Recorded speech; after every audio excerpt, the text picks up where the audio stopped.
cadre d'un projet du CNTR, le Centre National de Recherche Scientifique et Technologique, et en partenariat avec l'équipe de recherche du projet Ibn Khaldoun sur l'immigration. 2. En partenariat avec la Faculté des sciences juridiques, économiques et sociales d'El Jadida. 3. Le laboratoire qui s'appelle de recherche et de gestion et d'économie des sciences sociales, l'ARGES. 4. Sous l'autorité du présidentiel de l'université de Chouaïb Doukali d'El Jadida. Ce colloque est tombé à point nommé et qui coïncide avec l'agenda politique de la mise en place d'un observatoire africain sur l'immigration qui est proposé par Sa Majesté Mohamed VI dans le dernier sommet de l'UEA en amont, mais en aval, ce colloque international va permettre à tous les chercheurs présents de s'auto-évaluer par rapport à l'épistémie générale, disciplinairement, de s'auto-situer théoriquement par rapport au milieu approprié de la recherche scientifique des universités. Et troisièmement, ça va nous permettre de s'auto-mesurer pratiquement par rapport à la définition d'une politique d'immigration sud-sud, Maroc-Afrique. Bienvenue encore une fois, à la différence des autodidactes et à la ressemblance des universitaires. Ce colloque international va nous permettre de nous frotter les esprits, comme disait le poète Ronsard de Charles IX, le roi de France Charles IX. Le Maroc est un pays open, le Maroc est un pays ouvert, une mondialisation sans frontières économiques, sans frontières culturelles, sans frontières satellitaires des images, sans frontières des langues. Vous pouvez donc utiliser ici, sans ostracisme, la langue anglaise, française, amazigh, arabe. Une seule chose que l'université n'accepte pas, c'est la langue de bois. Alors, dans cette perspective, ce colloque international est très rehaussé par une présence d'une belle brochette de personnalités publiques exceptionnelles que vous avez devant vous et qui vont vous présenter, que je vais présenter tout à l'heure en feu d'artifice, au fur et à mesure de leur intervention. Et je commencerai d'abord par s'excuser pour le gouverneur qui en personne a tenu à être là, mais pour des raisons indépendantes de sa volonté, est appelé pour les autorités de l'État à assister. Deuxième chose, il y a le président de l'université qui devrait être aussi de Chouaïb Doukali avec nous, mais malheureusement il n'est pas là, mais il est remplacé, non pas par le président, mais nous avons un vice, la vice-présidence qui est ici, donc c'est par le vice-président, donc on commencera avec lui. C'est le professeur Sabah. Donc, à vous la parole, je vous la donne. Qui n'a pas de prix et qui a beaucoup de valeur. Malheureusement, moi je suis enseignant, j'accepte aussi parce que je redouble depuis 34 ans dans la même classe, alors que les autres passent.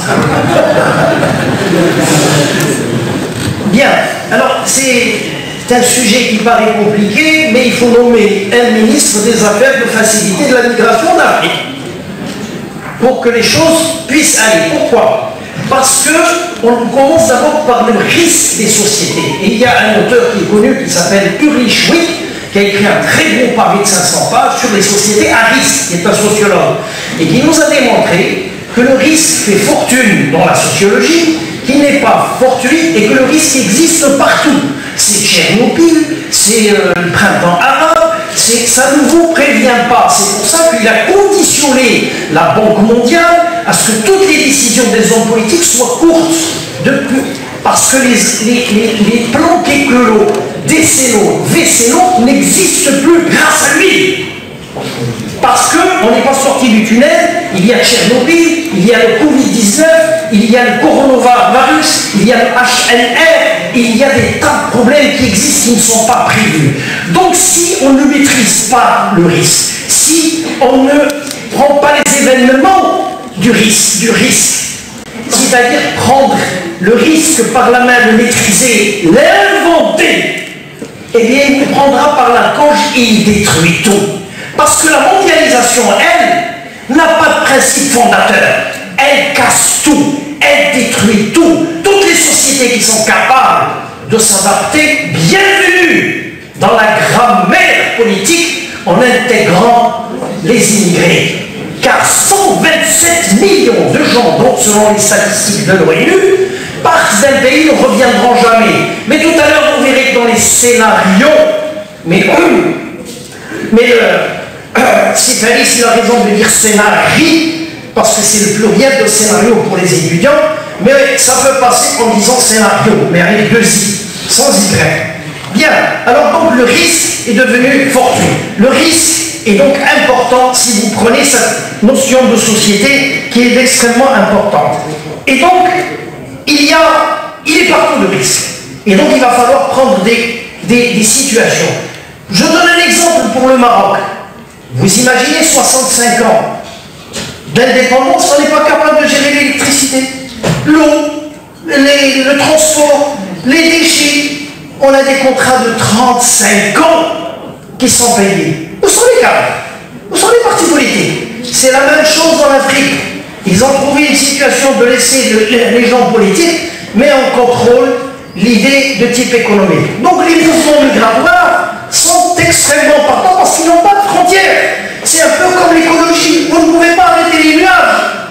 Donc il va falloir créer demain, forcer les Européens, forcer à avoir ce qu'on appelle un droit à l'immigration, la circulation libre de tous les gens comme le marchand. Ils résisteront parce qu'il y a le droit de l'homme, etc.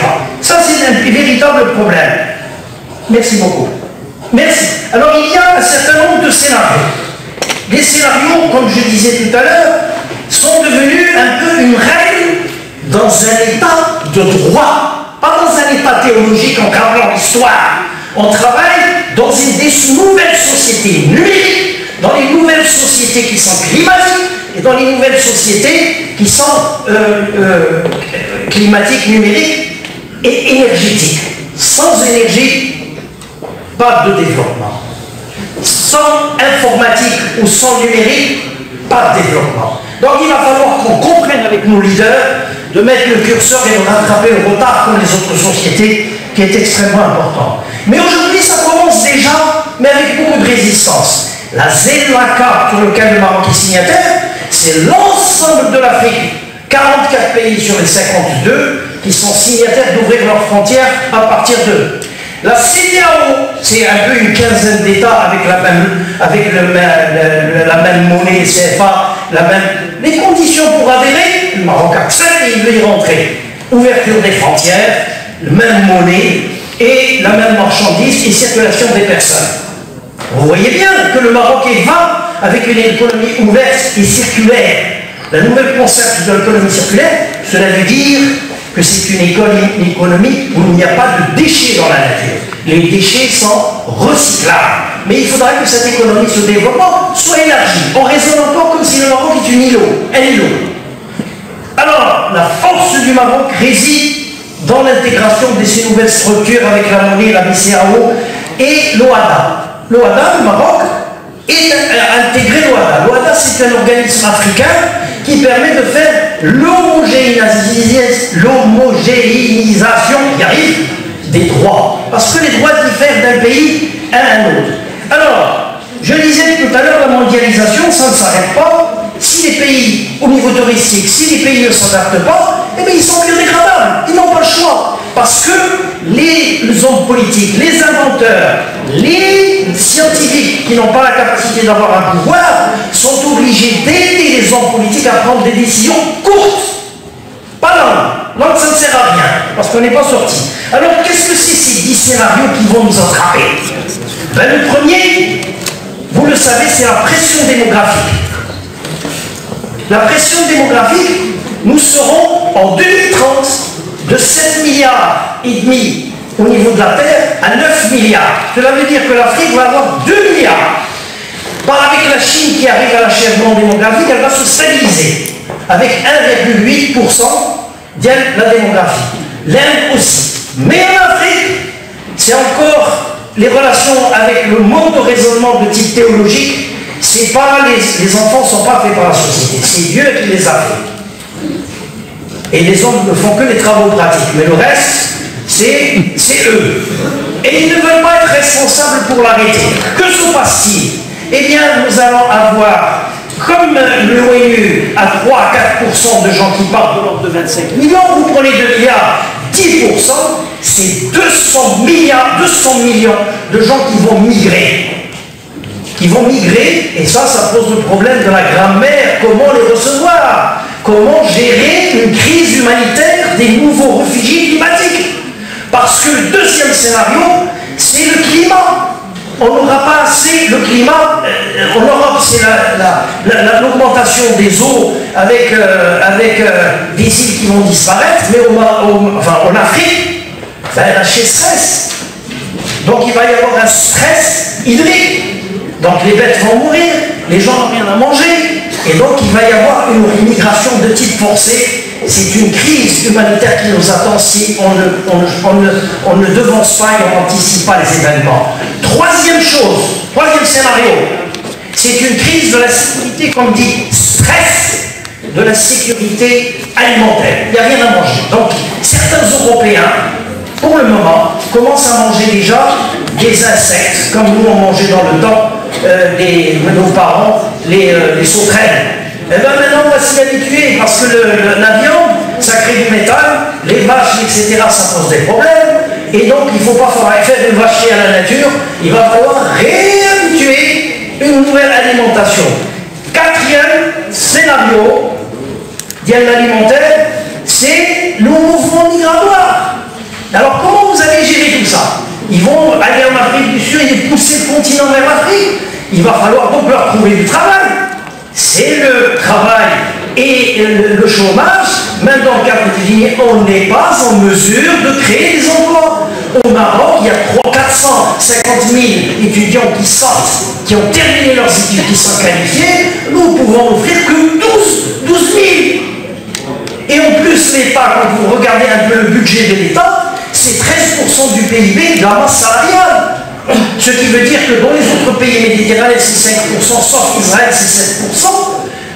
Mais nous avons un État diabétique, un État trop gros. Et alors, les sociétés aujourd'hui qui travaillent, qui réussissent et qui sont compétitives, c'est des États mannequins, c'est des États musclés, c'est des États qui peuvent courir très vite pour rattraper le curseur, pour rattraper le...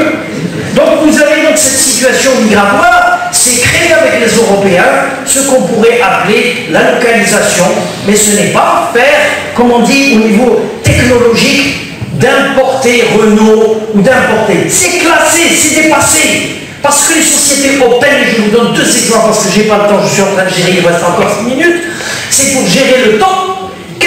Renault, elle est dans 27, non, elle est dans 19 pays. Elle a un siècle.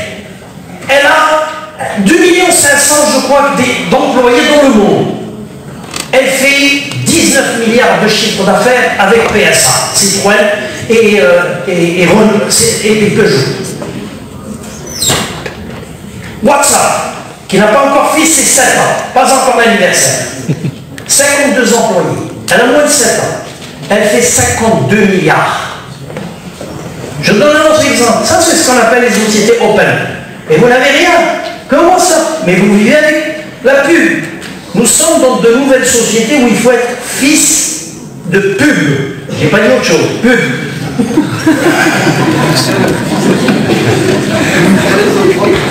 Bien. Je prends un autre exemple. Et un exemple extrêmement important. Hilton.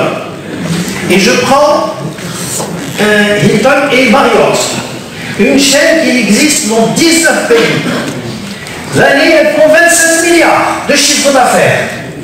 Aujourd'hui, Airbnb, c'est-à-dire 2 étudiants qui étaient en Californie et qui ont eu des gens venant de Silicon Valley, 2, 3, 4, 5 étudiants, et ils ont des lits à air qui gonflent. Et après, ils se sont dit, bon, on va louer la villa qui est à côté, des gens qui peuvent les habiter, et puis ils ont dit, on mondialise, c'est open. Et puis on n'a jamais de clients, c'est beaucoup de clients, c'est le monde entier, et puis les gens, quand ils appellent, ils rentrent. Elle a moins de 4 ans, ils font 127 milliards, ils dépassent Marriott et Mais vous prenez Renault que vous mettez dans un centre offshoring, c'est-à-dire c'est une zone internationale où vous louez le terrain GES. Vous mettez de l'emploi pour des gens qui payent la sécurité sociale. Mais les Européens ont fonctionné. Comme je suis offshore, je fais rentrer ce que je veux, je fais sortir ce que je veux. Je ne veux pas votre abdel, je ne veux pas le gouverneur, je ne veux pas de Aïe. Parce qu'ils savent que le compte, ils ne confondent pas en Afrique les frais généreux des frais généraux. C'est important pour eux. Et donc, ils font rentrer ce qu'ils veulent. Qu'est-ce que vous voulez gagner de Renault? 127 employés. Les 147 entreprises qui existent entre Rabat et Kenitra, mais qui font les 22 000 petites pièces qui correspondent à ce qu'on appelle les accessoires de la voiture. Les 147 sont françaises. Elles sont de droit marocain, mais ce sont les gestionnaires françaises, parce que le coût est bas. Alors nous nous retrouvons donc crise également de l'énergie fossile. Imaginez, c'est en 1930-2000, nous allons avoir 42% via l'énergie d'OSZ. Mais c'est les Allemands qui ont fait ça. 97% du matériel, les ingénieurs, les plaques tectoniques, les voltaïques, etc. sont importés. Le cahier de charge ne fait pas la compensation industrielle, ce qu'on appelle dans notre langage l'offset, ou bien le transfert de technologie. Alors il y a un problème. Ces pipelines, ils vont être en Allemagne. C'est l'Allemagne qui a produit ça parce qu'elle avait besoin de 15% de déficit. Elle l'a acheté chez au Maroc parce qu'on n'a pas de pollution. On a 3 millions de voitures. Mais imaginez, avec l'Allemagne, c'est 45 millions de voitures. La France, c'est 55 millions. 45 millions de voitures en Espagne, ça devient 90 millions. Et eux, ils n'ont pas d'embouteillage. Donc, si nous n'avons pas demain l'énergie fossile, il va falloir le partager. Mais comment faire pour le partager? Qui va prendre? Les Américains et les Chinois, comme c'est devenu un indice économique extrêmement, ils vont s'accaparer, les sociétés vont mourir avec son pétrole. Donc il va falloir repenser à ce type de scénario. Reste encore un autre, on a une chance, Bakri, monsieur le Président, 3 minutes. Bakri, une chance, c'est de créer plus de rethinking, de repenser une société plus salariale. Une société de type entrepreneurial à partir de l'école. Ne demandez plus à l'État, JFK, Kennedy, regardez ce que vous pouvez donner à votre État. L'État n'est plus une vache à traire. Maintenant, elle est maigre avec la crise. Il faut donc la soulager. Et donc, vous êtes obligé de revoir votre éducation, la santé, le transport, etc., qui doivent être prises peut-être par les régions, sous contrat région-État, mais avec ce type de contrat, vous pouvez créer un nouvel esprit des gens pour une entrepreneuriat. Sinon, on ne s'en sortira pas du tout. Il faut compter sur les pays où nous sommes en Afrique, mais pas sur les types d'Européens, parce que chacun regarde sa géographie et son intérêt. Autre chose qui est assez importante, c'est la technologie. La technologie, on n'est pas maître de la technologie. Ça va trop vite. Et la technologie, pour qu'il y ait la technologie, il faudrait qu'il y ait l'intégration de ce qu'on appelle comme scénario la fuite des cerveaux. Le Maroc perd à peu près 600 à 700 de gens dans le cadre de l'informatique, il perd. Et on va devenir... il va rester que du McDonald's dans nos pays. Les meilleurs intelligents, ils partent. Parce que même la démocratie dans les pays du tiers-monde, et en particulier l'Afrique, ne fait pas émerger les plus intelligents. Elle met des gens dans le Parlement, dans tout le monde arabe, entre 40 et 60% de gens, ce qu'on appelle l'illettrisme, l'illénumérisme. C'est-à-dire qu'ils ne sont plus dans le coup. Ça pose énormément de problèmes. Alors comment réintégrer la fuite des cerveaux et le réintégrer? Le Maroc, comme tous les pays africains, mais imaginez, on n'est pas capable de produire une équipe de football. Toutes les 24 plus les chefs sont des Européens. Hada Smito Manuel parce que sa maman et le truc est espagnol. Hada Smito, il est né là-bas. Ça pose déjà des problèmes au niveau de l'Europe parce qu'il leur disent écoutez, on vous a formé, vous êtes nés, vous êtes ici. Maintenant, la Hollande n'est pas montée dans le dernier Coupe du Monde et l'Italie elle a perdu parce que le Maroc a pris les trucs. Il a pris les meilleurs joueurs. Ce n'est pas possible, il faut choisir pour la nationalité. Qu'est-ce que ça veut dire? L'individu, il est là-bas, il forme là-bas et il vient jouer avec nous. Mais c'est un mensonge. C'est un mensonge. On joue pour un drapeau, c'est compris. Le problème, nous, on est économique, il va falloir qu'on résout le problème. L'industrie du sport est une industrie financière. Le monde entier, on regarde dans un match de football, Maradona est connu parmi il est connu par le monde, même un enfant de 4 ans, qu'un président de la République. Et donc nous sommes dans des situations de société de pub, et c'est très important de jouer sur cette... Alors il reste les intellectuels, et c'est le dernier type de scénario, enfin je termine, Monsieur le Président. En tout cas, on est un peu coupable et à la fois à la merci de ces gouvernements. La raison est simple.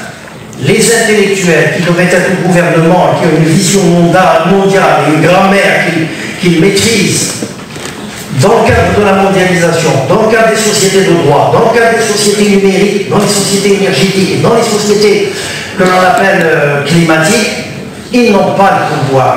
Et les gens qui ont le pouvoir n'ont pas de vision économique, ils jouent à court terme, ils regardent que la Terre est plate, et il a l'impression, il y a, mais à mes yeux, je suis sûr, et avec mes yeux, je ne la regarde pas. Mais la Terre n'est pas plate, monsieur. Le cerveau dit à l'œil, c'est un trompe-œil. La Terre est grande. Pour la voir grande, il faut changer de logiciel, il faut changer d'imaginaire. Et je vous remercie.